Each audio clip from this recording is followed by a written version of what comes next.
Hey everyone, welcome back to Civil Convo with Rachel. I'm sure you've all heard that classic saying, no pain, no gain. As an exercise physiologist, I've got to tell you, I always hated that term. I know. Hate is a strong word. And I'm going to make another confession. I don't exactly love or jump up or down to go work out either. But what I do passionately believe in is in heart health. And that's actually what we are diving into today. A fitness trend that's been gaining a lot of buzz lately, zone 2 training, also known as fat burning zone. So, what exactly is zone 2 training? Well, it is a low intensity training method designed for building endurance. It is a type of aerobic exercise performed at a low to moderate intensity, generally between 60 to 70% of your maximum heart rate. It is characterized by a comfortable, sustainable pace where you can easily maintain a conversation without being breathless. Think of it as that sweet spot where you are working out, but you can still chat with your friend without gasping for air.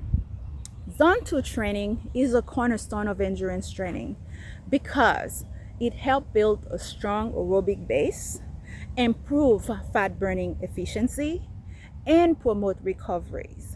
It has actually been a foundational concept for athletes for decades, long before it became a popular buzzword. And here is the best part: Zone 2 training promises and deliver all the fat burning benefits of a super intense sweat session, but with a much milder approach and less stress on your joint. The benefits are pretty incredible. They include improved cardiovascular fitness, reduced risk of injury, and the ability to train more consistently. Sound pretty good, right? Almost too good to be true, even. Well, let me assure you, it is true and it has been proven. And I've actually been using this principle with myself and my clients for years now, long before it was officially called Zone 2. Here is it is the no thrill exercise that simply gets the job done. It involves maintaining a low to moderate level of exertion for a sustained period. It's often described as an easy run or moderate bike ride. Again, the target heart rate zone for zone 2 is typically 60 to 70% of your maximum heart rate. So, how do you figure out your maximum heart rate? The simplest way is to subtract your age from 220. So, if you are like me, let's say 15, okay, let's say 50 years old, your approximate heart rate would be 220 minus 50, which is 170 beat per minute. Now, to find your zone 2 range, you'll calculate 60% and 70% of that max heart rate. So 170 times 60% is 102, and 170 times 70% is 119 beat per minute. You should be working within 102 and 119 beat per minute to ensure you're maximizing your fat burning capabilities.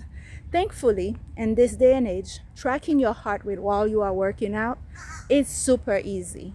Like wearing a wearable heart rate monitors like I'm wearing right now, sports watches, they are everywhere. Plus, most cardiovascular fitness machines already have this calculation built right in, which is super duper convenient. So, why all the buzz about zone 2? Well, when you are working out, your heart rate zone tells you not only your level of exertion, which is how hard your body is working, but more importantly, how it's using energy and which energy source it is using. The key here is to stay within the target zone 2 heart rate, because the higher your heart rate gets, the more your body burns carbohydrate and protein for energy, and the less it rely on fat for fuels. But here is the kicker. when you are exercising in zone 2 using fat for fuel, a whopping 65% of the calories you burn are coming directly from fat, hence the name fat burning zone. Let me repeat it again. When you are exercising in zone 2 using fat for fuel, a whopping 65% of the calories you burn are coming directly from fat.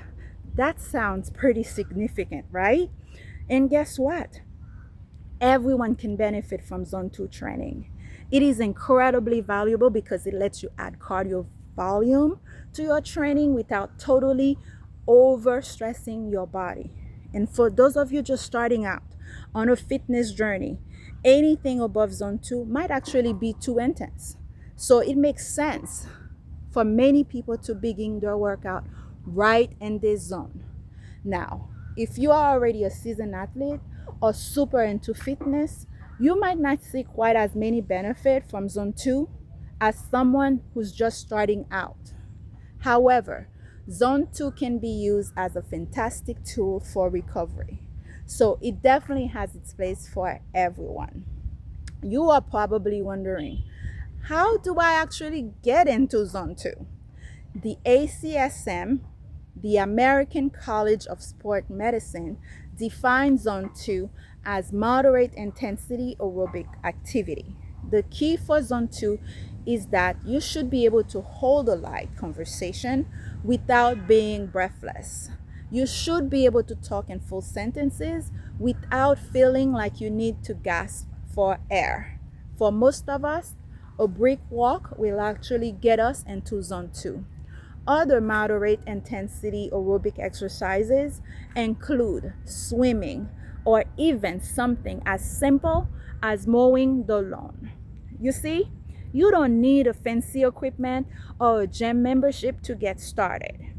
So, if you are looking for a new way to burn fat with less stress added on your joint, less injury, add some consistent cardio to your routine, and do it without feeling completely wiped out, zone 2 training might just be your new best friend.